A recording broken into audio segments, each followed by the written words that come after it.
Welcome friends, आप सभी को हमारे चैनल इंजीनियरिंग एक्सपीरियंस में बहुत बहुत स्वागत करते हैं। आज फिर से एक और नए वीडियो के साथ। आज जिस टॉपिक के बारे में हम बात करेंगे वो है ऑटोकैड। तो चलिए फिर वीडियो स्टार्ट करते हैं। आप ये देख सकते हो कि आपके आगे पहले से ही एक ऑटोकैड का A4 पेज को हमने 1:100 स्केल में सेट करके आपके आगे ओपन किए हैं। And welcome to engineering experience इधर आपके आगे दिखा रहा है। आज जिस कमेंट के बारे में हम बात करेंगे वो है रोटेट, ROTATE। आप ये देख लो कि आपके आगे इधर ये पोर्शन पे एक विंडो को हमने ड्रॉ करके रखे हुए हैं इधर आपके आगे। और कभी कभी ड्राइंग पे इस तरह का सिचुएशन आते हैं। मान लीजिए कि अगर कोई हॉरिजॉन्टल अगर वॉल रहे, उस हॉरिजॉन्टल वॉल पे आपका ये विंडो को आपने ड्रॉ किए हैं और कहाँ पर भी आपको किसी भी वर्टिकल वॉल पे जाके इस विंडो को आपको अगर बैठाना है तो क्या आप ये करोगे कि फिर से वर्टिकली मेज़रमेंट लेके और एक विंडो को आप ड्रॉ करोगे? अगर इंक्लाइंड किसी भी वॉल पे जाके आपको विंडो को बैठाना है कॉपी करके, तो क्या ये विंडो तो हॉरिजॉन्टल रहे आपके आगे, तो क्या इंक्लाइंड तरह का मेज़रमेंट लेके फिर से आप एक और विंडो को ड्रॉ करोगे? ये तो पॉसिबल नहीं होगा। इसलिए रोटेट कमांड का उपयोग किया जाता है। रोटेट कमांड का उपयोग करने से आप जो है किसी भी डायरेक्शन पे, किसी भी एंगल का डायरेक्शन पे आप चाहे अपना ज़रूरत के हिसाब से आप किसी भी तरह का ड्राइंग ऑब्जेक्ट को रोटेट कर सकते हो। तो चलिए देख लेते हैं कि रोटेट कमांड का उपयोग कैसे होता है। इसलिए आपको जाके कमेंट बार में लेफ्ट क्लिक करना पड़ेगा नीचे और उधर टाइप करना पड़ेगा रोटेट, ROTATE। और रोटेट टाइप करने के बाद आपको एंटर प्रेस करना पड़ेगा। जब भी आप एंटर प्रेस करोगे आपके आगे ये दिखाएगा स्क्रीन पे कि सिलेक्ट ऑब्जेक्ट्स। आप ये देख सकते हो सिलेक्ट ऑब्जेक्ट्स मतलब कि कौन सा जो ड्राइंग ऑब्जेक्ट है जिसको आप चाहे अपनी ज़रूरत के हिसाब से रोटेट करना चाहते हो। यहाँ पर हम 3 तरह का जो वर्किंग प्रोसीड्योर है, ये 3 प्रोसीड्योर ही आपको दिखाएंगे। एक है कि अगर आप किसी भी एग्जैक्ट एंगल पर ऑब्जेक्ट को रोटेट करना चाहते हो, उसके लिए भी मेथड हम इस वीडियो में दिखाएंगे। दूसरा एक दिखाएंगे कि फ्री साइज के किसी भी एंगल पे, मतलब कि अपने ज़रूरत के हिसाब से किसी भी एंगल पर आप चाहे उसे माउस के सहारे रोटेट कैसे कर पाओगे, ये भी दिखाएंगे। और एक बात दिखाएंगे कि आप 90 डिग्री के मल्टीप्लिकेशन एंगल पे किस प्रकार से आप इसे रोटेट कर पाओगे। मतलब कि मान लीजिए कि हॉरिजॉन्टल रहा 0 डिग्री पर, इसको आप कैसे 90 डिग्री पे रोटेट कर पाओगे, 180 या फिर 270 या फिर इस तरह से। तो फिलहाल यहाँ दिखा रहा है सिलेक्ट ऑब्जेक्ट्स, तो इसलिए लेफ़्ट क्लिक करके इस ऑब्जेक्ट को हम सिलेक्ट करेंगे और फिर आपको एंटर प्रेस करना पड़ेगा। जब भी आप एंटर प्रेस करोगे आपके आगे ये दिखाएगा स्पेसिफाई बेस पॉइंट, मतलब कि कौन सा जो बेस पॉइंट है, जिस बेस पॉइंट के रिस्पेक्ट में आप इस ऑब्जेक्ट को रोटेट करना चाहते हो।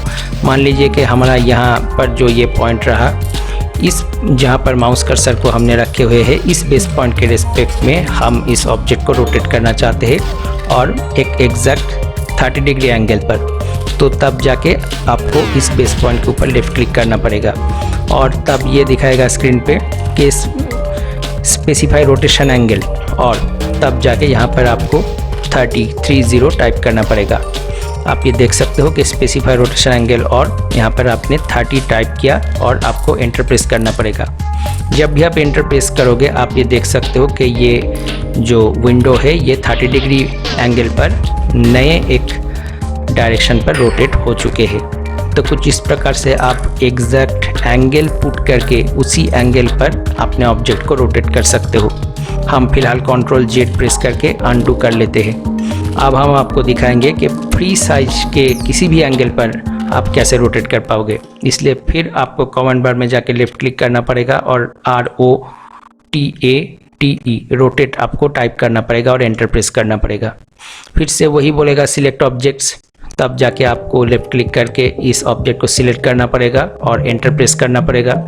जब भी आप एंटर प्रेस करोगे आपके आगे वही बोलेगा स्पेसिफाई बेस पॉइंट, आपको किसी भी पॉइंट को बेस पॉइंट के रेस्पेक्ट में सिलेक्ट करना है और तब आप जो है ये माउस कर्सर को किसी भी डायरेक्शन पे आप चाहे खींच के और फिर घुमा के, माउस कर्सर को आप घुमा के जिस डायरेक्शन पे आपको ज़रूरत है उस डायरेक्शन पे आप इसे रोटेट कर सकते हो। मान लीजिए कि यहाँ पर प्रेजेंट जो सिचुएशन दिखा रहा है, जो डायरेक्शन, उस पोजीशन तक हम इसको रोटेट करना चाहते हैं, तो ये प्रीव्यू दिखा रहा है। यहाँ पर हम एक बार लेफ़्ट क्लिक कर देंगे। जब भी हम लेफ़्ट क्लिक करेंगे तब आप ये देख सकते हो कि उसी पोजीशन पर जाके ये रोटेट होके बैठ चुके हैं। फिलहाल हम Ctrl+Z करके अंडू कर लेते हैं। अब आपको दिखाएंगे कि कैसे 90 डिग्री के रेस्पेक्टिव एंगल पे आप इसे रोटेट कर सकते हो। इसलिए नीचे आपको आना पड़ेगा और ये ऑर्थो मोड जो दिया हुआ है, ऑर्थो के ऊपर आपको राइट क्लिक करना पड़ेगा और ये ऑर्थो फिलहाल ऑन है। अगर ऑफ रहता तो इसे आपको ऑन करना पड़ता। अगर मान लीजिए कि इस प्रकार से ऑफ रहता तो ऑर्थो मोड के ऊपर जाके आपको ऑर्थो जो ऑन है, इस ऑन के ऊपर जाके आपको लेफ़्ट क्लिक करना पड़ता। आप ये देख सकते हो कि ऑर्थो जब ऑन रहेगा तो ऑर्थो के पास यहाँ इस प्रकार से ये एक ब्लैक वाला ये दोनों लाइन दिखाएगा, मतलब कि ये ऑर्थो ऑन है। और फिर ऑर्थो ऑन का मतलब होता है कि 90 डिग्री के रेस्पेक्टिव एंगल में ये ऑब्जेक्ट घूमेगा। फिर से आपको कमांड बार में जाके लेफ़्ट क्लिक करना है और टाइप करना है ROTATE रोटेट और एंटर प्रेस करना है। फिर से वही बोलेगा सिलेक्ट ऑब्जेक्ट्स। आपको लेफ़्ट क्लिक करके इस ऑब्जेक्ट को या तो फिर माउस पॉइंटर को खींच के इसे आप सिलेक्ट कर सकते हो और एंटर प्रेस करना पड़ेगा। जब भी आप एंटर प्रेस करोगे आपके आगे ये दिखाएगा स्पेसिफाई बेस पॉइंट। आप किसी भी पॉइंट को बेस पॉइंट के रेस्पेक्ट में सिलेक्ट कर सकते हो और तब माउस पॉइंटर को घुमा के आप चाहे जब भी आप घुमाओगे आप अंदाज़ा लगा पाओगे कि ये 90 डिग्री के रेस्पेक्टिव एंगल पे ही ये घूम रहे हैं। आप ये देख सकते हो कि प्रीव्यू देख सकते हो इधर। आप चाहे जिस भी डायरेक्शन पर घुमाओ ये सिर्फ और सिर्फ 90 डिग्री के रेस्पेक्टिव एंगल पे ही ये घूमेगा। तो कुछ मान लीजिए कि ये जो प्रीव्यू दिखा रहा है इस एंगल पर हम इसको रखना चाहते हैं, तो यहाँ पर प्रीव्यू जब दिखाएगा तब जाके आपको एक बार लेफ़्ट क्लिक करना पड़ेगा। जब भी आप लेफ़्ट क्लिक करोगे तब आप ये देख सकते हो कि प्रीवियस जो पोजीशन था उस पोजीशन से 90 डिग्री एंगल पर ये ऑब्जेक्ट घूम चुके हैं, रोटेट हो चुके हैं। तो कुछ इस प्रकार से आप जो है ये तीनों तरीके से आप अपने ज़रूरत के हिसाब से किसी भी ऑब्जेक्ट को, चाहे किसी भी टेक्स्ट हो उस टेक्स्ट को भी आप रोटेट कर सकते हो, चाहे वो ड्राइंग ऑब्जेक्ट हो या तो फिर कोई टेक्स्ट लिखावट, बेडरूम, ड्राइंग रूम कह के ये कोई भी अगर लिखावट भी हो उसे भी आप रोटेट कर पाओगे। किसी भी तरह का आइकॉन भी अगर हो, मान लीजिए कि कोई बेड का आइकॉन हो या तो फिर कोई डाइनिंग टेबल का कोई आइकॉन हो, उसको भी आप अपने ज़रूरत के हिसाब से रोटेट कर पाओगे। तो कुछ इस प्रकार से आप जो है रोटेट कमांड के द्वारा रोटेट का काम कर पाओगे।